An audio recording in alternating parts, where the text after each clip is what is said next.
السلام عليكم بسم الله الرحمن الرحيم الحمد لله رب العالمين والصلاة والسلام على أشرف الأنبياء والمرسلين نبينا محمد وعلى آله وصحبه أجمعين.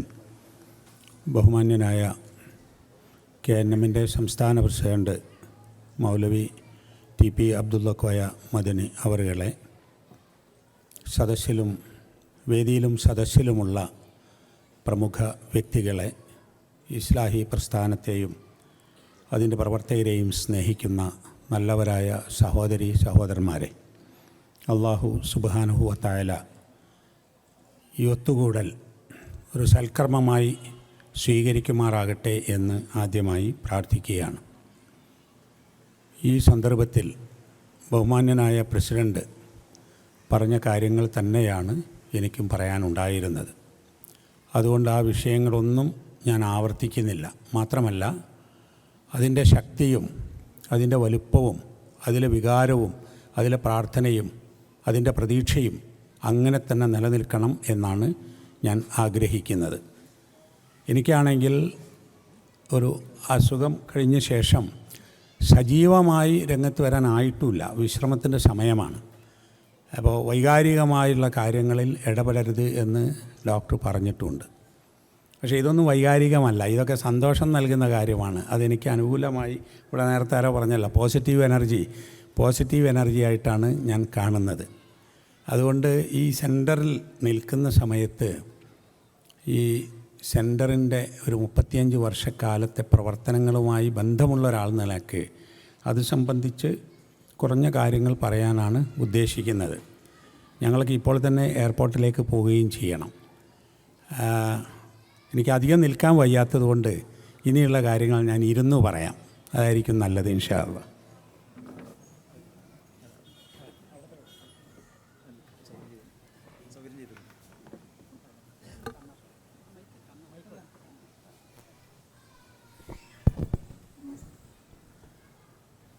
ഈ ജിദ്ദ ഇസ്ലാഹി സെൻറ്റർ നമ്മുടെ ഇസ്ലാഹി സെൻറ്ററുടെ ചരിത്രത്തിൽ 3ാമത്തെ സെൻറ്ററാണ്. ഫസ്റ്റ് ഖത്തറിലും UAE-യിലുമാണ് ആദ്യം ഇസ്ലാഹി സെൻറ്റർ ഉണ്ടായത്. അതേതാണ് ആദ്യത്തേത് എന്നുള്ളത് ഖത്തറുകാരും UAE-ക്കാരും തമ്മിലൊരു തർക്കമുണ്ട് ഇപ്പോൾ. അതായത് ഖത്തറാണ് എന്ന് ഖത്തറുകാരും, അതായത് AP അബ്ദുൽ ഖാദർ മൗലവി അവിടെ ഒരു കോഴ്സിന് പോയ സമയത്താണ് അവിടെ ഒരു സെൻറ്റർ ഉണ്ടാക്കി. അതിൻ്റെ മുമ്പ് തന്നെ ഞങ്ങൾ തുടങ്ങിയിട്ടുണ്ട് എന്ന് UAE-ക്കാർ പറയുന്നുണ്ട്. അതെന്തെങ്കിലും ആവട്ടെ. 980-ലാണ് ഞാനിവിടെ വരുന്നത്. 980-ൽ ഞാൻ പഠിക്കാൻ വരുമ്പോഴേ ഒരു മക്കത്തേക്ക് വരാനുള്ള ഒരു ആഗ്രഹത്തിൽ ഓടി വന്നതാണ്. ഇവിടെ മലയാളികളുണ്ടോ മുജാഹിദുകളുണ്ടോ ഒന്നും അറിയില്ല. ഉമ്മുൽ ഖുറ യൂണിവേഴ്സിറ്റിയിലേക്ക് റാബിത്തത്തുൽ ആലമിൽ ഇസ്ലാമിയുടെ ഒരു സ്കോളർഷിപ്പ് കിട്ടി വന്നതാണ്. അതിൻ്റെ ഒരു സാഹചര്യം എന്ന് പറയുക, 972-ൽ MES-ൻ്റെ വലിയൊരു സമ്മേളനം നടന്നിരുന്നു കോഴിക്കോട്ട്. ഷെയ്ഖ് അബ്ദുള്ളയും അതുമാതിരി വലിയ ആളുകളൊക്കെ. അതിൽ റാബിത്തയുടെ അസിസ്റ്റൻറ്റ് സെക്രട്ടറി ഷെയ്ഖ് സഫത്തു സക്ക അമീനി പങ്കെടുത്തിരുന്നു. അന്ന് ഫറൂഖ് കോളേജ് സന്ദർശിച്ച അദ്ദേഹം റാബിത്തയുടെ പേരിൽ, മഹാനായ ഫറൂഖ് കോളേജിൻ്റെ സ്ഥാപകൻ അബു സബാഹിൻ്റെ പേരിൽ ഇവിടെ ഒരു സ്കോളർഷിപ്പ് കൊടുക്കാമെന്ന് പറഞ്ഞു.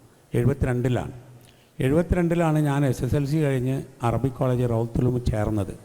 ആ കാലത്തുണ്ടായിരുന്ന പിന്നീട് വന്ന അടിയന്തരാവസ്ഥ കാര്യങ്ങൾ പ്രശ്നങ്ങളൊക്കെ ആയിട്ട് ആർക്കും പോകാൻ കഴിഞ്ഞില്ല. 77-ൽ ഞാൻ കോഴ്സ് കഴിഞ്ഞപ്പോഴാണ് പോകാനുള്ള പേപ്പർ വർക്ക് തീർന്നത്. അപ്പോൾ അതുകൊണ്ട് എനിക്ക് വരാൻ സാധിച്ചു. അന്ന് ഹറമിൽ വന്ന് മക്കത്ത് വന്നിങ്ങനെ നോക്കുമ്പോൾ കുറച്ച് മലയാളികളൊക്കെ ഉണ്ട്. അന്ന് 80-ലാണ് ഹറം കലാപം. 79-ൽ അത് കഴിഞ്ഞിട്ട് 80-ലാണത്. അപ്പോൾ അന്ന് ഈ ഇസ്ലാഹി സെൻറ്റർ ഉണ്ടായൊരു തുടക്കം എനിക്ക് ഓർക്കാൻ വേണ്ടി ഞാൻ പറയുന്നത്. ആരെങ്കിലും മുജാഹിദുകളുണ്ടോ, ഇസ്ലാഹി പ്രവർത്തകരുണ്ടോ ഇവിടെ എന്ന് എനിക്കറിയില്ല. അങ്ങനെയാണ് ഒരു ദിവസം ഹറമിൽ ഇങ്ങനെ വൈകുന്നേരം ഞങ്ങൾ കിതാബൊക്കെ ആയിട്ട് ഹറമിൽ വരും. മഗ്രിബിൻ്റെ മുമ്പായിട്ട് തന്നെ ആ മത്താഫിലൊക്കെ ഇരുന്ന് വായിക്കും. അപ്പോൾ ഒരാളിങ്ങനെ അൽമനാർ വായിക്കുന്നു. അപ്പോൾ അൽമനാർ അന്ന് മക്കത്ത് വരുത്തി വായിക്കുമ്പോൾ അതൊരു മുജാഹിദ് പ്രവർത്തകനാവുമല്ലോ. അങ്ങനെ അദ്ദേഹത്തെ ചെന്ന് കണ്ട് പരിചയപ്പെട്ടു.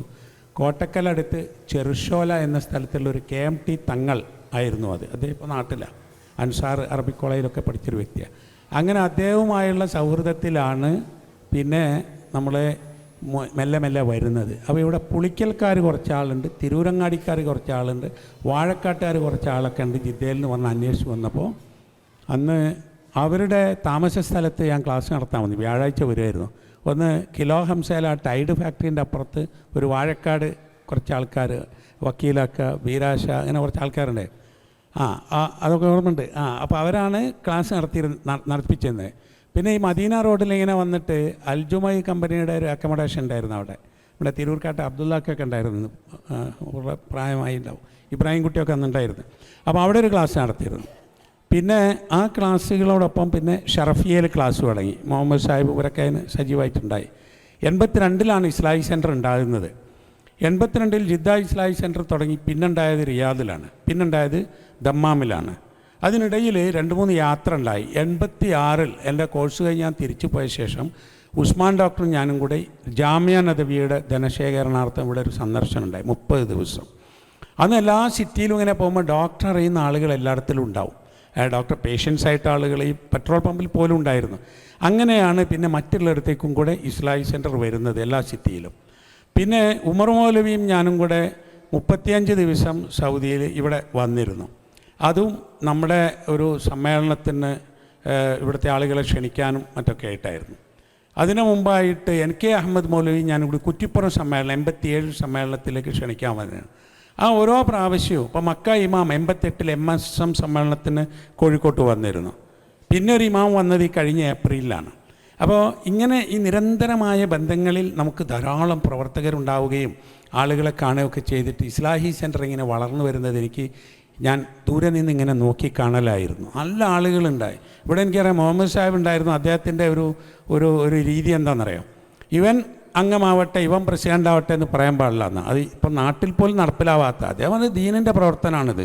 അപ്പോൾ എനിക്ക് ഒഴിവുണ്ട്, ഞാൻ പ്രവർത്തിക്കാമെന്ന് പറഞ്ഞാൽ അങ്ങനെയാണ് ആൾ വരേണ്ടത് എന്നാണ്. അപ്പോൾ കൂടുതൽ പ്രവർത്തിക്കാൻ തയ്യാറുള്ള ആൾ കൂടുതൽ പ്രവർത്തിക്കേണ്ട മേഖലയിൽ വരും, എക്സിക്യൂട്ടീവിൽ വരും, കമ്മിറ്റിയിൽ വരും, അങ്ങനെ ആയിരുന്നു. അപ്പോൾ സ്വയം പ്രേരിതരായി ഇസ്ലാഹി പ്രസ്ഥാനത്തിൻ്റെ പ്രവർത്തനം നടത്താനുള്ള ഒരു രീതിയാണ് ഇവിടെ നിങ്ങൾ ഉണ്ടാക്കിയെടുത്തത്. അന്ന് അതിശക്തമായി ഇത് മുന്നോട്ട് പോയപ്പോഴേക്കാണ് പിന്നെ ഇവിടെ കുറച്ച് സൗകര്യം വരുന്നത്. ഇപ്പോൾ പലപ്പോഴും ഒരു ഖുറാൻ ക്ലാസ് എടുത്തു തരുമോ എന്ന് മലയാളികൾ പലപ്പോഴും ചോദിക്കുമ്പോൾ നമുക്കതിന് പ്രശ്നമുണ്ടായിരുന്നു. കാരണം 10 ആളിലധികം കൂടിയെങ്കിൽ എങ്ങനെ. പിന്നെയാണ് ഈ മക്തബുൽ ജാലിയാത്ത് ഇവിടുത്തെ മിനിസ്ട്രിയുടെ അംഗീകാരത്തോടു കൂടി വിദേശികൾക്ക് വേണ്ടി ഇവിടെ ഉണ്ടാകുന്നത്. ആദ്യമായി ഷെയ്ഖ് അബ്ദുൽ അസീസ് തുവൈജരി ബുറൈദയിൽ ഒരു ഓഫീസ് തുടങ്ങി. അദ്ദേഹം 92 ISM സമ്മേളനത്തിന് എറണാകുളത്ത് വന്നിരുന്നു. അതിനുശേഷമാണ് അദ്ദേഹം പറഞ്ഞിട്ട് ആദ്യം 3 ദായിമാരെ ബുറൈദയിൽ അയച്ചത്. പിന്നെയാണ് നമ്മൾ ഉനൈസയിലും അൽഹസയിലും റിയാദിലും മറ്റു സ്ഥലങ്ങളിലുമൊക്കെ ദായിമാർ കേരളത്തിൽ നിന്ന് വരുന്നത്. ആ ഓഫീസുകൾ ഇപ്പോഴേ ശരിക്കും പറഞ്ഞാൽ 250-ലേറെ മക്തബ് തൗഹീദുൽ ജാലിയാത്തുകൾ വന്നു സർക്കാരിൻ്റെ മേലിനോ. അവിടെ ആർക്കും പഠിക്കാം, എത്രയും അവിടെ ക്ലാസ്സുകൾ നടത്താം. അതൊക്കെ ഒരു ബർക്കത്തായ സംഗതികളായി വന്നതാണ് ഈ സെൻറ്ററിനും. സെൻറ്ററിൻ്റെ ഒരു രീതിയും ഇപ്പോൾ ഇസ്ലാഹി സെൻറ്റർ ജിദ്ദ ഫസ്റ്റ് സെൻറ്റർ എന്ന് ഞാൻ പറഞ്ഞല്ലോ. അന്ന് മുഹമ്മദ് സാഹിബ് പറയലെന്താ പറയുക, ഈ സെൻറ്റർ എല്ലാവർക്കും ഉപയോഗിക്കാൻ കഴിയണമെന്നാണ്. മാത്രമല്ല പ്രവാസികളായി വന്ന ആളുകൾ പരസ്പരം ഉപദ്രവിക്കരുത്, അത് എപ്പോഴും പറയായിരുന്നു. പാര വെക്കരുത്, ഉപദ്രവിക്കരുത്. എല്ലാവരും ഇവിടെ തൊഴിൽ തേടി വന്നതല്ലേ, ഓരോരുത്തർക്കും ഓരോ അഭിപ്രായം കാര്യം ഉണ്ടാവും. അതിൻ്റെ കാര്യമൊക്കെ നാട്ടിൽ മതി. ഇവിടെ നമ്മൾ തൊഴിൽ ചെയ്ത് പൈസ ഉണ്ടാക്കുക, കുടുംബം പുലർത്തുക എന്നുള്ള അത് ആളുകൾ ഏറ്റെടുത്തു. നല്ല സഹകരണമാണല്ലോ. ഞാൻ തന്നെ ഇവിടെ ഇപ്പം കണ്ടു പല ആളുകളെയും. ഇപ്പം മുജാഹിദീങ്ങൾ മാത്രമൊന്നുമല്ല, ഇവിടെ സുന്നി പ്രവർത്തകർ, ഔദ്യോഗിക ഭാരവാഹികളെ ഞാൻ കണ്ടു, ജമാഅത്തെ ഇസ്ലാമിയുടെ ആളുകൾ കണ്ടു, ഇവിടെ MSS MES തുടർന്ന സംഘടന ആളുകളുണ്ട്. ഇവരൊക്കെ തന്നെയും ഈ ഐക്യത്തിന് ആഗ്രഹിച്ചത് കൊണ്ടാണല്ലോ ഇവിടെ വരുന്നത്. ഇവിടെ മുസ്ലിം ലീഗിൻ്റെ പ്രവർത്തകർ പാർട്ടികളിലൊക്കെ തന്നെ ഉണ്ട്. ഇത് നേരത്തെ വക്കീൽ പറഞ്ഞല്ലോ, AP അബ്ദുൽ ഖാദർ മൗലവി TPയും പറഞ്ഞു, അന്ന് മുതൽക്ക് ഇത് ഐക്യപ്പെടണം, എൻ്റെ കാലത്ത് സംഭവിച്ചത് എനിക്കിത് ഐക്യമാവണമെന്ന് ആഗ്രഹിച്ചു അദ്ദേഹത്തിന് അള്ളാഹു മഗ്ഫിറത്ത് നൽകുമാറാകട്ടെ. TPയും അത് പലതും പറഞ്ഞാണ്. ഞാൻ ആ വിഷയത്തിൽ എൻ്റെ മനസ്സിൽ തട്ടി ഒരു ലേഖനം എഴുതിയത് 2013 അതിൻ്റെ കാരണം എന്താണെന്നറിയോ? ഇവിടെ പറഞ്ഞല്ലോ അഹമ്മദ് അലി മദനി, അബ്ദുൽ റസാഖ് മൗലവിയൊക്കെ. അഹമ്മദ് അലി മദനി അവർ മരിക്കുമ്പോൾ ഞാൻ മക്കത്താണ് ഉള്ളത്.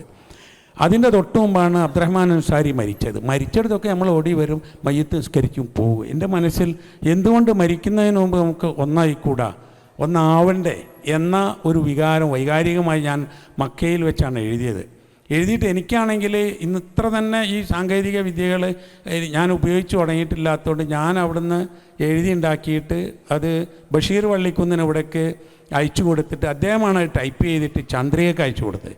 എങ്ങനെ ആണ് ആ 2013 ജൂൺ 14 ചന്ദ്രികയിൽ ആ ലേഖനം വരുന്നത്. പിന്നീട് അതിനനുകൂലമായി മാധ്യമത്തിലും തേജസ്സിലും ഇവിടുത്തെ മലയാളം ന്യൂസിലുമൊക്കെ ഒരുപാട് ആളുകളുടെ അഭിപ്രായങ്ങളും പിന്തുണയും വന്നു. അതിനു മുമ്പ് തന്നെ KNM ഐക്യപ്പെടണമെന്ന് പറഞ്ഞല്ലോ. അപ്പോൾ AP യും TP ഒക്കെ ആഗ്രഹിച്ച് നിൽക്കുന്നൊരു വേളയിലാണ് വന്നത്. അതുകൊണ്ട് തന്നെ എന്തുണ്ടായെന്ന് വെച്ചാൽ രണ്ട് വിഭാഗവും ഐക്യപ്പെടാൻ തീരുമാനിക്കുകയും അതിനുള്ള കാര്യങ്ങൾ ഉണ്ടാക്കുകയും ആളുകളെ നിശ്ചയിക്കുകയും ചെയ്തു.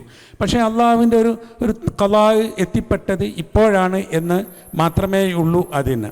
അപ്പോൾ ഈ ആളുകളും സംഘടനകളും പാണക്കാട് ശിഹാബ് തങ്ങൾ, മുഹമ്മദ് അലി ശിഹാബ് തങ്ങൾ, മുസ്ലിം ലീഗിൻ്റെ പ്രമുഖരായ ആളുകളെ, കുഞ്ഞാലിക്കുട്ടി സാഹിബിനെയും ET ബഷീർ സാഹിബിനെയും മജീദ് സാഹിബിനെയും ഒക്കെ ഇതിന് വേണ്ടിയിട്ട് പാർട്ടിയുടെ പേരിൽ പ്രവർത്തിക്കാൻ ചുമതലപ്പെടുത്തിയിരുന്നു. അവർ പലപ്പോഴും മീറ്റിംഗ് കൂടിയിരുന്നു. അതുപോലെ MESൻ്റെ ആളുകൾ, MSSൻ്റെ ആളുകൾ, അവർ ജമാഅത്തെ ഇസ്ലാമിയുടെ ആളുകൾ ലേഖനം എഴുതിയിരുന്നു, ഇത് ഐക്യപ്പെടണമെന്ന്. ഇവിടെ പറഞ്ഞല്ലോ അതിൻ്റെ പ്രവർത്തകർ. അത് മാത്രവുമല്ല, എനിക്കറിയാം കോടിയേരി ബാലകൃഷ്ണൻ നമ്മുടെ ഇതിൽ പങ്കെടുത്തില്ലേ, അദ്ദേഹം പറഞ്ഞിരുന്നു ബിനോയ് വിശ്വം അരമണിക്കൂർ നേരം CPI നേതാവ് എന്നെ വിളിച്ചിട്ട് ഇത് പൊളിഞ്ഞു പോയല്ലോ, തകർന്നു പോയല്ലോ, അത് പാടില്ലല്ലോ, ഞാനിതിൻ്റെ മധ്യസ്ഥനാവാമെന്ന് പറഞ്ഞു. ഉമ്മൻചാണ്ടിയും രമേശ് ചെന്നിത്തലയും കോഴിക്കോട് വന്നൊരു ദിവസം വിളിപ്പിച്ചിട്ട് ഇത് ഞങ്ങൾക്കൊരുപാട് പ്രയാസമുണ്ടായി, ഞങ്ങൾ മധ്യസ്ഥരായാലോ എന്ന് ചോദിച്ചിരുന്നു. സൗഹൃദവേദിയുടെ പേരിൽ ഗൾഫാർ മുഹമ്മദ് അലി സാഹിബ് 3 പ്രാവശ്യം മസ്കത്തിൽ നിന്ന് കൊച്ചിയിൽ വന്നിട്ട് ഇരുഭാഗത്തെയും ഇരുത്തി സംസാരിച്ചിരുന്നു. റാബിത്തയുടെ അസിസ്റ്റൻറ്റ് സെക്രട്ടറി മുഹമ്മദ് നാസറുൽ അബൂദി കോഴിക്കോട്ട് വന്ന് 3 ദിവസം താമസിച്ച് ഐക്യശ്രമങ്ങൾ നടത്തിയിരുന്നു. ഇതൊക്കെ നടത്തിയെങ്കിലും പൂർത്തിയായില്ല. അതിൽ ഇപ്പോഴുള്ളൊരു അത്ഭുതം എന്താണെന്ന് വെച്ചാൽ ആരുമില്ലാതെയാണ് ഇപ്പോൾ ഐക്യപ്പെട്ടത്. ഇപ്പോൾ പൊതുവെ മുജാഹിദീങ്ങൾക്ക് ഈ ഇടയാളന്മാരില്ല എന്നാണല്ലോ പറയല്. ഇതിലും സംഭവിച്ചത് ഇടയാളന്മാരില്ലാതെ നേർക്ക് നേരെ ഉള്ള നമ്മളെ തൗഹീദ് പറയും പോലെ അങ്ങനെ ചർച്ച ചെയ്തു ആയി അങ്ങ് പ്രഖ്യാപിച്ചു. അൽഹംദുലില്ലാ എല്ലാവരും ഏറ്റെടുത്തു. ഒരു സ്ഥലത്ത് ഒരു പ്രശ്നവുമില്ല. പിന്നെ കുറച്ച് പ്രശ്നങ്ങളൊക്കെ ഉണ്ടാവുമല്ലോ. 14 കൊല്ലക്കാലം ഇപ്പം ഞങ്ങളൊക്കെ ഒന്നിച്ച് പ്രവർത്തിച്ചു. ഞാൻ ISM പ്രസിഡൻ്റ് ആവുന്നത് TP പ്രസിഡൻ്റായ അടുത്ത ടൈമിലാണ്. അതുകൊണ്ട് തന്നെ ആ കാലത്ത് ഒന്നിച്ച് പ്രവർത്തിച്ച ആളുകൾക്ക് ആ ബഹുമാനവും സ്നേഹവും ബന്ധങ്ങളൊക്കെ ഉണ്ട്, അത് നിലനിൽക്കുന്നുണ്ട്. ഇപ്പോൾ TP തന്നെ ഒരിക്കൽ പറഞ്ഞിട്ടുണ്ട്, അത് നമ്മൾ ഇപ്പോൾ നേരത്തെ അദ്ദേഹം പറഞ്ഞില്ലേ, നമ്മൾ എവിടെയെങ്കിലും കാണുമ്പോഴോ ഒന്നിച്ചിരിക്കുമ്പോഴോ ഒന്നിച്ച് ഭക്ഷണം കഴിക്കും ആൾക്കാർ വന്നിങ്ങനെ ഫോട്ടോ എടുക്കും. എന്നിട്ട് മുപ്പത് നമ്മളോട് പറയുന്നത് വെച്ചാൽ ഇവരെ വിചാരം നമ്മൾ തമ്മിൽ എവിടെയും കാണില്ല എന്നാണ് എന്ന്. ഓല് കാണുന്നില്ല എന്നുള്ളതല്ലേ ഉള്ളൂ. അപ്പോൾ അതങ്ങനെ നിലനിന്ന് പോരുന്ന ആ ബന്ധങ്ങളും ഉണ്ടായിരുന്നത് കൊണ്ട് അള്ളാൻ്റെ തൗഫീഖോട് കൂടി അതങ്ങ് പൂർത്തിയായതാണ്. ആ പൂർത്തിയായ തൗഫീഖ് ആളുകൾ കാത്തിരുന്നു എന്നുള്ളതാണല്ലോ, കാത്തിരുന്നു ഇത് കാണാൻ. അതുകൊണ്ട് തന്നെ ഇതിലൊരു പ്രശ്നവുമില്ല, നമ്മൾ ഐക്യപ്പെട്ടിരിക്കുന്നു. അതിന് എങ്ങനെയെങ്കിലും ബുദ്ധിമുട്ടാക്കാൻ വേണ്ടി ആര് ശ്രമിച്ചാലും നേതൃത്വം അനുവദിക്കില്ല എന്നുള്ളതിൻ്റെ ഏറ്റവും പ്രധാനപ്പെട്ട ഒരു തെളിവാണ്. അതിൻ്റെ പേരിൽ മൗലവിക്ക് കുറേ പ്രയാസം ഉണ്ടായിട്ടുണ്ട്. പത്രസമ്മേളനത്തിൽ ചോദിച്ചല്ലോ, ഇത് ഐക്യമാണോ ലയനമാണോ? അതെന്താ അതിൻ്റെ അർത്ഥം വെച്ചാൽ ലയനം എന്ന് പറയുമ്പോൾ എങ്ങനെ ഉണ്ടാവും, ഐക്യം എന്ന് പറഞ്ഞാൽ എങ്ങനെ ഉണ്ടാവും, ആരേതിൽ ലയിച്ചതാണ് എങ്ങനെ? മൗലവി പറഞ്ഞു ഇത് യോജിപ്പാണ്. അങ്ങനെ ഒരു വാക്ക് അല്ലാഹു തആല തോന്നിപ്പിച്ചു കൊടുത്ത ഐക്യോ ലയനോ എന്നല്ല, ഇതൊരു യോജിച്ച പ്രവർത്തനമാണെന്ന്. അടുത്തൊരു ചോദ്യം എന്താണെന്ന് വെച്ചാൽ ഈ ആദർശപരമായ കുറേ പ്രശ്നമല്ലായിരുന്നു. അപ്പോൾ നിങ്ങൾ ആ ആദർശത്തിലേക്ക് അങ്ങോട്ട് പോയതാണോ, അവർ ഈ ആദർശത്തിലേക്ക് ഇങ്ങോട്ട് വന്നതാണോ ചോദിച്ചപ്പോൾ പറഞ്ഞതെന്താണെന്ന് വെച്ചാൽ ഞങ്ങൾ KNM നേരത്തെ ഉള്ളൊരു ആദർശവും കാര്യമൊക്കെ അതുമായിട്ട് മുന്നോട്ട് പോവുകയാണ്. ഇനി എവിടെ സംശയം ഉണ്ടെങ്കിൽ ഞങ്ങൾ ഒന്നിച്ച് പണ്ഡിത സഭയുണ്ട്, ഞങ്ങളത് തീരുമാനിക്കും എന്നതാണ്. പിന്നെ കുറച്ചൊക്കെ പ്രശ്നങ്ങൾ ഉണ്ടാവും, അത് കൈകാര്യം ചെയ്യാൻ നല്ല സബർ വേണ്ടി വരും. കുറച്ച് ഇപ്പം ഞാൻ തന്നെ എങ്ങനെ ഇരിക്കുന്നത് ഇരിക്കുകയെന്ന് വെച്ചാൽ എനിക്കൊരു ഓപ്പറേഷനൊക്കെ കഴിഞ്ഞിട്ട് എന്നോട് ഡോക്ടർ പറഞ്ഞിട്ടുണ്ട്, കാല് തൂക്കിയിട്ടാൽ വേദന വരും, നീരുണ്ടാവും, അതുണ്ടാവും, ഒരു മുറിച്ച് തുന്നി കെട്ടിയ സംഗതിയാണിത്. അതിലും വലിയ മുറിച്ച് തുന്നി കെട്ടിയാണ് ഇതിപ്പോൾ. അപ്പോൾ വേദന ഉണ്ടാവും, കുറച്ച് തരിപ്പുണ്ടാവും, കുറച്ച് പ്രശ്നമൊക്കെ ഉണ്ടാവും. അത് സഹിക്കല്ല നിവൃത്തിയില്ല. അതിന് ഗുളിക കഴിച്ചാൽ കിഡ്നി പോകുന്ന എന്നോട് പറഞ്ഞു. അതിന് ഗുളികയും കഴിക്കണ്ട. അതുമാതിരി നമ്മളിപ്പോൾ എന്താ വെച്ചാൽ നമ്മൾ ഈ തുന്നി കെട്ടിയതും ഓപ്പറേറ്റ് ചെയ്തതും ഒക്കെ ഉണ്ടാക്കിയെടുത്തത് കുറച്ച് കാലം ഇങ്ങനെ വേദനയും പ്രശ്നമൊക്കെ ഉണ്ടെങ്കിൽ ഇത് നമുക്ക് വിജയിപ്പിക്കാൻ കഴിയും. മൗലവി നല്ല സ്ട്രോങ് ആയിട്ടാണ് എല്ലായിടത്തിലും പറയുന്നത്. എന്ന് വെച്ചാൽ ഇതിനെ തകർക്കാൻ ആര് ശ്രമിച്ചാലും ഞങ്ങൾ സമ്മതിക്കില്ല, നേതൃത്വം ഒറ്റക്കെട്ടായിട്ട് ഇതിന് മുമ്പിലുണ്ട്, അതുകൊണ്ട് മുന്നോട്ട് പോകും എന്നതാണ്. ഇത് ദീനീ പ്രവർത്തനം എന്ന് പറയുന്ന അള്ളാഹുവിൻ്റെ വജീന് വേണ്ടിയുള്ളൊരു സംഗതിയല്ല. നിങ്ങൾ നോക്കൂ, ഇതിന് ദുനിയാവിൽ ആർക്കാ കൂലി തരാൻ പറ്റുക? എത്രയാണ് ഇതിന് പണിയെടുക്കേണ്ടി വരുന്നത്? ഈ പ്രവാസികൾ തന്നെ കുട്ടികളുടെ കൂടെ നടക്കേണ്ട ആഴ്ചയിലെ വീക്കെൻഡിൽ ഒരു സമയമൊക്കെ ഇട്ട് അന്നാണ് ഏറ്റവും കൂടുതൽ വർക്ക് ഉണ്ടാകും. ഞങ്ങൾക്കും അങ്ങനെ തന്നെ. ഇപ്പോൾ ഞായറാഴ്ച ഹോളിഡേ ഇവിടെ കണ്ടല്ലോ, ഇജാസ എന്ന് പറഞ്ഞാൽ അന്ന് ഒരാൾ ഒന്നിനും പോകില്ല, അന്ന് കുടുംബവും കുട്ടികളും വെക്കേഷനിൽ വിദേശത്തൊക്കെ ആയിരിക്കും. നമ്മൾക്ക് ഇജാസ എന്ന് പറഞ്ഞാൽ ഏറ്റവും കൂടുതൽ പണി, ഏറ്റവും കൂടുതൽ പ്രോഗ്രാംസ് ഉണ്ടാകുന്ന സമയമാണ്. അപ്പോൾ ഇതിന് അള്ളാഹുവിൻ്റെ അടുത്തുനിന്ന് കൂലി കിട്ടുക എന്നല്ലാതെ വേറെ ആര് കൂലി തന്നാലും അത് ആവില്ല. അതിന് നമുക്ക് നല്ല ക്ഷമയും നല്ല ശുഭപ്രതീക്ഷയും ഉണ്ടാവുക എന്നത് അത്യാവശ്യമാണ്. ഇവിടെ പലരും പറഞ്ഞല്ലോ, മുജാഹിദ് ഐക്യം പോലെ മറ്റ് സംഘടനകളും ഐക്യപ്പെടണം എന്ന് തന്നെയാണ് ഞങ്ങളും ആഗ്രഹിക്കുന്നത്. നമ്മളത് പലരോടും പങ്കുവെക്കലുണ്ട്. വേറെ വിഘടിച്ച് പോയിട്ടുള്ള സംഘടനകളോടൊക്കെ നമ്മൾ പറയാറുണ്ട്, അതിനെന്തെങ്കിലും ഹെൽപ്പ് ചെയ്യണമെങ്കിൽ നമ്മൾ ഹെൽപ്പ് ചെയ്യാമെന്ന് പറഞ്ഞിട്ടുണ്ട്. ഇനി ഹെൽപ്പ് ചെയ്യുന്നത് നമ്മളായതുകൊണ്ട് പ്രയാസം ഉണ്ടായെങ്കിൽ നമ്മൾ ഹെൽപ്പ് ചെയ്യുന്നില്ല എന്നും പറഞ്ഞിട്ട് അങ്ങനെ ഉണ്ടാകുമല്ലോ, അതുണ്ടാവും. അപ്പോൾ എല്ലാവരും യോജിച്ച് പിന്നെ സംഘടനകൾ യോജിക്കുക എന്ന് പറഞ്ഞാൽ എല്ലാം ഒരു സംഘടന ആക്കുക എന്നല്ല, പ്രശ്നാധിഷ്ഠിതമായി ഒന്നിച്ച് നിൽക്കാൻ സാധിക്കും. ഇപ്പോൾ ഞാൻ കഴിഞ്ഞ മാസം കൽക്കത്തയിൽ മുസ്ലിം പേഴ്സണൽ ലോ ബോർഡിൻ്റെ ഓൾ ഇന്ത്യ മീറ്റിംഗ് ഉണ്ടായിരുന്നു. ഇപ്പോഴത്തെ ശരീഅത്ത് ഇഷ്യൂ, തലാഖ് ഇഷ്യൂ ഒക്കെ ഉണ്ടല്ലോ. ആ സമ്മേളനത്തിൽ ആരൊക്കെയാണ് ഉള്ളതെന്നറിയോ? ആ സമ്മേളനത്തിൽ ഇന്ത്യയിലെ മുസ്ലിങ്ങളെ പ്രതിനിധീകരിക്കുന്ന എല്ലാവരും ഉണ്ട്. അതിൽ അഹ്ലെ ഹദീസിൻ്റെ ജനറൽ സെക്രട്ടറി ഉണ്ടായിരുന്നു, വേറെയും ആളുകളുണ്ടായിരുന്നു, ജമാഅത്തെ ഇസ്ലാമിയുടെ ആളുകളുണ്ടായിരുന്നു, ദാറുൽ ഉലൂം ദയൂബന്ദിലെ ഉലമാക്കളുണ്ടായിരുന്നു, നദ്വത്തുൽ ഉലമാ ലക്നൗവിലെ ആളുകളുണ്ടായിരുന്നു, ദാറുസ്സലാം ഉമറാബാദിലെ അതിൻ്റെ ആളുകളുണ്ടായിരുന്നു. പിന്നെ വേറെയും ഫിഖ് അക്കാഡമിയുടെ ആൾ, ഇൻസ്റ്റിറ്റ്യൂട്ട് ഓഫ് ഒബ്ജക്റ്റീവ് സ്റ്റഡീസിൻ്റെ പലതിൻ്റെ ആളുകളുണ്ടായിരുന്നു. കൂട്ടത്തിൽ ഷിയാക്കളുടെ നേതാവ്, ഈ പേഴ്സണൽ ലോ ബോർഡിൻ്റെ വൈസ് ചെയർമാൻ കൽബെ സാദിഖ് എന്ന് പറയുന്നൊരു മൗല, ഷിയാണ് അയാൾ. അദ്ദേഹം എന്നിട്ട് ഈ സുന്നി മൗലന്മാരുടെ കൂടെ മൗമുമായിട്ട് നിസ്കരിക്കുകയാണ് അവിടെ ചെയ്യുന്നത്. എന്ന് പറഞ്ഞാൽ ഷിയാക്കൾക്കും സുന്നികൾക്കും അതുമാതിരി സലഫികൾക്കും ജമാഅത്തെ ഇസ്ലാമിക്കാർക്കും മറ്റവർക്കും എല്ലാവർക്കും കൂടിയുള്ളൊരു പ്രശ്നമാണ് അവിടെ. അതാ പേഴ്സണൽ ലോ ബോർഡ്. അങ്ങനെ ചില വേദികൾ ലോകാടിസ്ഥാനത്തിൽ നിലവിലുണ്ട്, അതിനോട് ഒരു പ്രശ്നവുമില്ല. അതിൻ്റെ അപ്പുറത്തേക്കുണ്ട് ചിലത്. ഇപ്പം കഴിഞ്ഞ സൗദി രാജാവ് അബ്ദുള്ള രാജാവ് ആരംഭിച്ച ഈ ഇൻ്റർഫെയ്ത്ത് ഡയലോഗ് ഉണ്ടല്ലോ, അതൊരു വലിയ സംഭവമാണ്.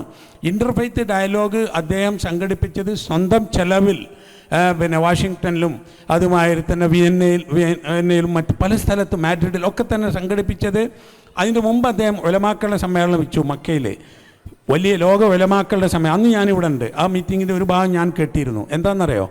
അതിൽ ചർച്ച വിവിധ മതക്കാരായ ആളുകൾ ഒന്നിച്ചിരുന്നിട്ട് മനുഷ്യൻ്റെ പ്രശ്നങ്ങൾ ചർച്ച ചെയ്യുന്നത് ഇസ്ലാമികമായി അത് അംഗീകാരമുണ്ടോ? ഉലമാക്കൾ എതിർത്താൽ പൊളിഞ്ഞു പോകുമല്ലോ. അപ്പോൾ ആദ്യം അത് ശരിയാവണോ? എന്നിട്ട് ഉലമാക്കളൊക്കെ കൂടിയിരുന്നിട്ട് ചർച്ച ചെയ്തു, ഇസ്ലാമിൻ്റെ പ്രശ്നമല്ല മനുഷ്യൻ്റെ പ്രശ്നം നമുക്ക് ചർച്ച ചെയ്യണം. അങ്ങനെ അതിൻ്റെ അംഗീകാരമായി. എന്നിട്ട് അദ്ദേഹം അതിൻ്റെ സമ്മേളനത്തിൽ പോലും അദ്ദേഹം പറഞ്ഞത് എന്താ പറയുക, നമുക്കിടയിൽ പല വ്യത്യാസമുണ്ട്, പല മതങ്ങളുണ്ട്, പല സംസ്കാരങ്ങളുണ്ട്. നമ്മുടെ പ്രശ്നങ്ങൾ, മനുഷ്യൻ്റെ പ്രശ്നങ്ങൾ ഒരുപാടുണ്ട്, അത് നമുക്ക് ഒന്നിച്ചു പറയണം. ഇന്ത്യയിൽ നിന്ന് സ്വാമി അഗ്നിവേശിനെ പോലെ, MD നാലപ്പാടിനെ പോലുള്ള അറിയപ്പെടുന്ന ആളുകൾ വിവിധ മതങ്ങളെ അതുമാതിരി ക്രിസ്ത്യൻ പണ്ഡിതന്മാരൊക്കെ അതിൽ പങ്കെടുത്ത് അതിന് കംപ്ലീറ്റ് ചെലവ് സൗദി രാജാവാണ് വഹിച്ചിട്ടുള്ളത്. ഇന്നും അറബ് രാജ്യങ്ങളിലുള്ള ചില സ്ഥാപനമുണ്ട്, മുസ്ലിം ക്രിസ്ത്യൻ അണ്ടർസ്റ്റാൻഡിംഗ് എന്നൊക്കെ പറഞ്ഞിട്ടുള്ള സ്ഥാപനങ്ങൾ, അതൊക്കെ തന്നെ സൗദി അറേബ്യ അതൊരു വലിയ ആവശ്യമായി കാണുന്നുണ്ട്. നമ്മെ സംബന്ധിച്ചിടത്തോളം മറ്റൊന്നും കൊണ്ട് ഇസ്ലാഹി പ്രസ്ഥാനത്ത്, ഇത് സൗദി അറേബ്യ ആയതുകൊണ്ട് ഞാൻ പറയുന്നത്, സൗദി അറേബ്യയും ഇസ്ലാഹി പ്രസ്ഥാനവും തമ്മിലുള്ള ബന്ധം ഈ രാജ്യത്ത് ഈ ഭരണകൂടം സ്ഥാപിച്ച അന്ന് മുതൽക്കുണ്ട്. അതായത് ആൽ സൗദ് അബ്ദുൽ അസീസ് രാജാവ് സൗദി അറേബ്യ സ്ഥാപിച്ച അന്ന് മുതൽക്ക് ഇന്ത്യയിലെ ഉലമാക്കൾ, അഹ്ലെ ഹദീസിൻ്റെ ഉലമാക്കൾ ഈ രാജ്യവുമായി നല്ല ബന്ധമുണ്ട്. അതുമാത്രവുമല്ല, ഇവിടെ കഷ്ടപ്പാടുകൾ ഉണ്ടായ സന്ദർഭത്തിൽ ഇന്ത്യയിൽ നിന്ന് കപ്പലുകളിൽ ധാന്യങ്ങൾ ഇവിടേക്ക് അയച്ചു കൊടുത്തിരുന്നു എന്നുണ്ട്. ഞാൻ എൻ്റെ PhDക്ക് വേണ്ടി റിസർച്ചിന് പരിധി നോക്കിയപ്പോൾ ഞാൻ അത്ഭുതപ്പെട്ടൊരു കാര്യം, അതായത് മദീനയിലും ജീവിച്ച ഇന്ത്യൻ പണ്ഡിതന്മാരുടെ കോൺട്രിബ്യൂഷനായിരുന്നു വിഷയം. അത്ഭുതമല്ലേ? ഇവിടുത്തെ ഒരുപാട് ഫാമിലി നെയിം തന്നെ ഇന്ത്യനാണ്. മലൈബാരി എന്ന് പേരുള്ള 2000-ത്തിലധികം ഫാമിലി മക്കയിലും മദീനയിലും ഉണ്ട്. എന്ന് പറഞ്ഞാൽ ഇവരുടെ വാപ്പയോ വല്യാപ്പയോ മലബാറിൽ നിന്ന് വന്നവരാണ് അവർ. അതൊരു വലിയ സാഹിത്യകാരന്മാർ, മുഹമ്മദ് അബ്ദുള്ള മലബാരിയെ പോലുള്ള അറിയപ്പെടുന്ന അറബി സാഹിത്യകാരന്മാരുണ്ട്. അതുപോലെ ഹൊക്കീർ അസ്ലി ഇന്ത്യയിൽ നിന്നാണ്, ഹയ്യാത്ത് ഇന്ത്യയിൽ നിന്നാണ്, നൂർ വലി ഇന്ത്യയിൽ നിന്നാണ്. അവരൊക്കെ ഇവിടെ സ്ഥാപനങ്ങളും ഉണ്ടാക്കിയിട്ടുണ്ട്. ഇപ്പം മക്കയിലെ ആദ്യത്തെ ഒരു വ്യവസ്ഥാപിതമായ സ്കൂളാണ് മദ്രസ സൗലത്തിയ. ആ സ്കൂൾ ഇപ്പോഴും ഉണ്ട്. സൗലത്തിയ എന്ന് പേര് വന്ന എന്താ പറയുക, അതിനുള്ള കോൺട്രിബ്യൂഷൻ കൽക്കത്തയിൽ നിന്ന് ഹജ്ജിന് വന്ന സൗലത്തിൻ നിസ എന്നൊരു സ്ത്രീ കൊടുത്തതാണ്.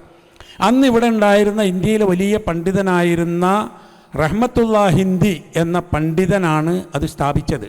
പണം കൊടുത്തത് ഇന്ത്യയിൽ നിന്നുള്ള ഒരു മഹദിയുമാണ്. അതുപോലെ മക്കയിലുള്ള ദാറുൽ ഹദീസ് അൽ ഖൈരിയ, മദ്രസത്ത് അൽ ഉലൂം ഷറയ്യ മദീന, ദാറുൽ ഹദീസ് അൽ മദനിയ, മദ്രസത്ത് ദാറുൽ ഫായിസീൻ മക്ക, ഇത് മുഴുവൻ ഇന്ത്യൻ പണ്ഡിതന്മാരാണ് ഉണ്ടാക്കിയെന്നാണ്. ഞാനതിനെപ്പറ്റി അറബി പണ്ഡിതന്മാരോട് സംസാരിക്കുമ്പോൾ അവരെന്നെ അത്ഭുതപ്പെടും. മാത്രമല്ല സൗദി അറേബ്യയിൽ ഹറമിൽ ഇലക്ട്രിസിറ്റി കൊണ്ടുവന്നപ്പോൾ ഇവിടുന്ന് ആദ്യമായിട്ട് ഈ ഇലക്ട്രിക്കൽ എൻജിനീയേഴ്സിനെ ഇന്ത്യയിലേക്ക് അയക്കുകയും ഇന്ത്യയിൽ നിന്ന് ആവശ്യത്തിനുള്ള എൻജിനീയർമാരെയും ഇലക്ട്രിക്കൽ ഉപകരണങ്ങളും ബൾബുകളും വയറുകളും ജനറേറ്ററുകളും ഒക്കെ ആയിട്ട് ഇങ്ങോട്ട് കൊണ്ടുവന്നാണെന്നാണ്.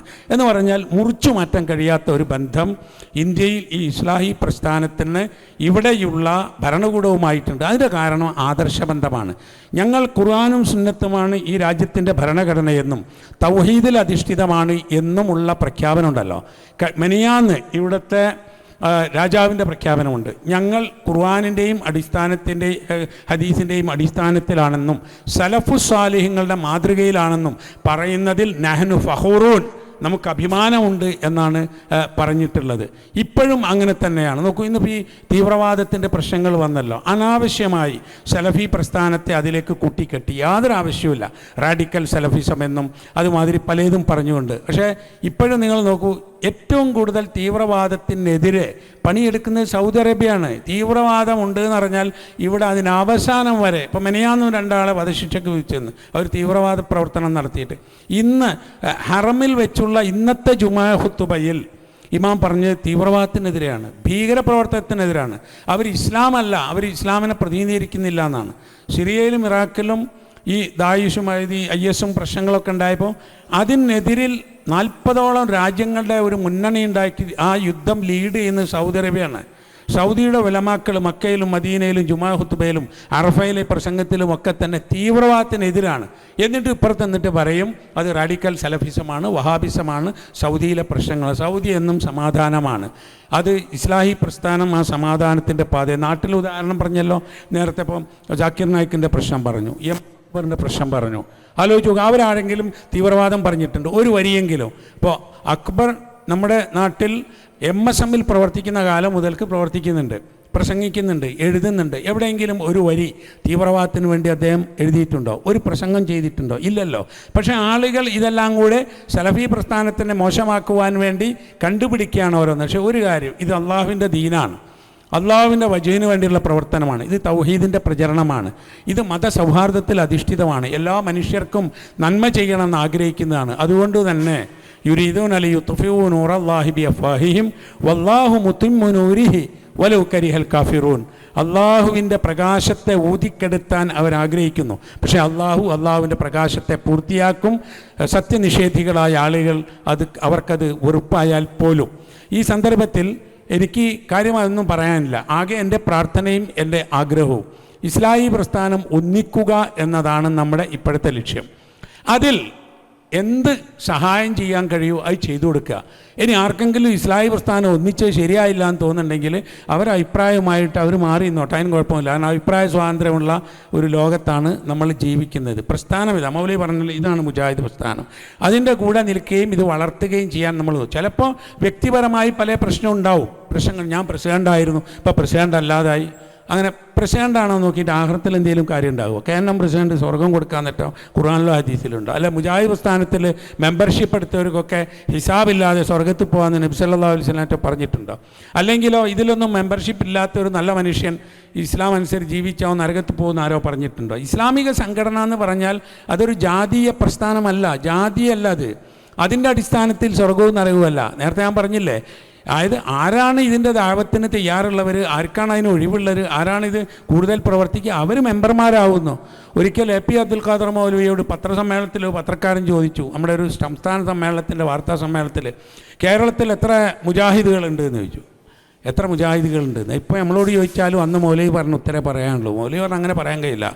നമ്മൾ പറയുന്ന കാര്യങ്ങൾ 100% അംഗീകരിക്കുന്ന എത്രയോ ആളുകൾ നമുക്ക് പരിചയമില്ലാത്തവർ വരെ ഉണ്ട്, ഒരു മെമ്പറൊന്നുമല്ല. നമ്മൾ പറഞ്ഞ കാര്യം ഒരു 90% അംഗീകരിച്ച ആൾക്കാരുണ്ട്, 50% അംഗീകരിച്ചവരുണ്ട്, 10% അംഗീകരിച്ചവരുണ്ട്. എന്ന് പറഞ്ഞാൽ വിഷയാധിഷ്ഠിതമാണ്. നമ്മുടെ ജുമായിൽ പങ്കെടുക്കുന്ന ആളുകൾ, നമ്മുടെ ഈദ്ഗാഹിൽ പങ്കെടുക്കുന്ന ആൾ, നമ്മുടെ ഖുർആൻ പഠന ക്ലാസ്സിൽ പങ്കെടുക്കുന്ന ഇവരെല്ലാം മുജാഹിദ് മെമ്പർമാരല്ല. ആയിക്കൊള്ളണമെന്നുമില്ല. നമുക്ക് ഒരാൾ അവിടെ നിന്നുകൊണ്ട് എവിടെയാണോ ഇപ്പോൾ അവിടെ തന്നെ ഖുർആനും സുന്നത്തും അനുസരിച്ച് തൗഹീദ് ഉൾക്കൊണ്ട് ജീവിച്ച അയാൾക്ക് സ്വർഗം കിട്ടും. ഇത് വർക്ക് ചെയ്യുന്നൊരു ടീമാണ്, ഒരു വർക്കിംഗ് ടീമാണ് ഈ പ്രസ്ഥാനം എന്ന് പറയുന്നത്. അതുകൊണ്ട് തന്നെ ഇതിൻ്റെ സ്ഥാനമാനങ്ങൾക്ക് ഭൗതികമായി ഒരു കാര്യമില്ല. ഇതിൻ്റെ സ്ഥാനമാനങ്ങളുടെ പേരിൽ മാത്രം ആഖിറത്തിലും ഒരു കാര്യമില്ല. വമൻ യഅമൽ മിസ്കാല ദറത്തിൻ ഖൈറൻ യറ വമൻ യഅമൽ മിസ്കാല ദറത്തിൻ ശർറൻ യറ. ഇതാണ് നമ്മുടെ വിജയപരാജയങ്ങളുടെ ബേസ്. ഇസ്ലാഹി പ്രസ്ഥാനം കൊണ്ടുണ്ടായൊരു ഇസ്ലാഹി സെൻറ്റർ കൊണ്ടുണ്ടായ വലിയൊരു ഗുണം എന്താണെന്നറിയോ? പൊതുവെ മലബാർ പ്രദേശത്താണ്, ഇപ്പോൾ കൊടുങ്ങല്ലൂരിലാണ് നമ്മളിത് സംഘടനാപരമായി വന്നതെങ്കിലും മലബാർ പ്രദേശത്താണ് വളർന്ന് അത് വ്യാപിച്ചു വന്നത്. തെക്കൻ ഇപ്പോൾ വക്കം മൗലവിയുടെയൊക്കെ ചിറയൻകീഴ് തിരുവനന്തപുരമൊക്കെ തുടങ്ങിയെങ്കിലും സംഘടനയായി വളർന്നത് കെ എം മൗലവി സാഹിബിൻ്റെ ഒക്കെ ആ പ്രദേശമായ മലബാറിലാണ്. അത് വളർന്ന് വലുതായി ഈ ഒരവസ്ഥയിൽ എത്തിയ സാഹചര്യത്തിൽ ഏറ്റവും നല്ല ഒരു ഇമേജുള്ള സമയത്താണ് നമുക്ക് ഈ ഒരു പ്രയാസം വന്നത്. ആ ഇമേജ് തിരിച്ചു പിടിക്കാൻ കഴിയുമെന്നാണ് നമ്മൾ വിശ്വസിക്കുന്നത്. തിരിച്ചു പിടിക്കാൻ കഴിയും. കാരണം അത്രത്തോളം പ്രയാസങ്ങളൊന്നും ഉണ്ടായിട്ടില്ല, കുറച്ച് പ്രയാസം ഉണ്ടായെന്ന് മാത്രം. ഇരു വിഭാഗത്തിലെയും നേതൃത്വം പറഞ്ഞിരുന്നു നമ്മളിത് ഒന്നാകുമ്പോൾ ഭാരമാകുന്ന വിധത്തിൽ നമ്മൾ സ്ഥാപനങ്ങൾ ഉണ്ടാക്കരുത്, നമ്മൾ അങ്ങനെ പറയരുത്, അങ്ങനെ എഴുതരുത്. പക്ഷേ ഒരു വലിയ പ്രസ്ഥാനത്ത് പല തരത്തിലുള്ള ആളുകളുണ്ടാവും. കുറച്ചൊക്കെ പ്രശ്നങ്ങൾ അങ്ങനെയൊക്കെ പറഞ്ഞെങ്കിലും ഉണ്ട്. അത് പരിഹരിക്കാൻ അതാത് പ്രദേശത്തെ ആളുകൾ ഇരുന്ന് പരിഹാരം ഉണ്ടാക്കും എന്നതാണ് നമ്മൾ കാണുന്നത്. അങ്ങനെ ഉണ്ടാകുകയും അതിനെല്ലാവരുടെയും പിന്തുണ ഉണ്ടാവും. ഇപ്പോൾ ഇവിടെ വന്ന ഈ സംഘടനാ ഭാരവാഹികൾ, ഈ ഇരിക്കുന്ന വിവിധ സംഘടനയുടെ ആളുകൾ, അവരൊക്കെ പിന്തുണ നമുക്കുണ്ടാകണം. നിങ്ങൾ പിളർന്നത് ഞങ്ങൾക്ക് വിഷമമായിപ്പോയി എന്ന് പറയാം. എന്നോട് കണ്ണൂരിൽ നിന്ന് ഒരിക്കൽ ട്രെയിനിൽ യാത്ര ചെയ്യുമ്പോൾ ഞാനും എ വി അബ്ദുറഹ്മാൻ ഹാജിയും കൂടി പോകുന്ന സമയത്ത് അവിടുത്തെ ഒരാൾ പറഞ്ഞിട്ടുണ്ട്, നിങ്ങൾ പിളർന്നത് നമ്മൾക്ക് പ്രശ്നമായി. ഞാൻ ചോദിച്ചു എന്താ? അപ്പോൾ പറഞ്ഞെന്താ അറിയോ? നിങ്ങളില്ലായിരുന്നെങ്കിൽ ഞങ്ങൾ വിഗ്രഹാരാധനയിൽ എത്തിപ്പോകുമായിരുന്നു എന്ന് പറഞ്ഞാൽ പരസ്യമായ ശിർക്ക് തന്നെ എത്തിപ്പോകുമായിരുന്നു. ഇപ്പം നോക്കൂ എന്താ അവസ്ഥ. എല്ലാ വിഭാഗത്തിൻ്റെയും ആളുകൾ ആത്മീയത പോഷിപ്പിച്ചിട്ട് ഷിർക്കിലേക്ക് പോവല്ലേ.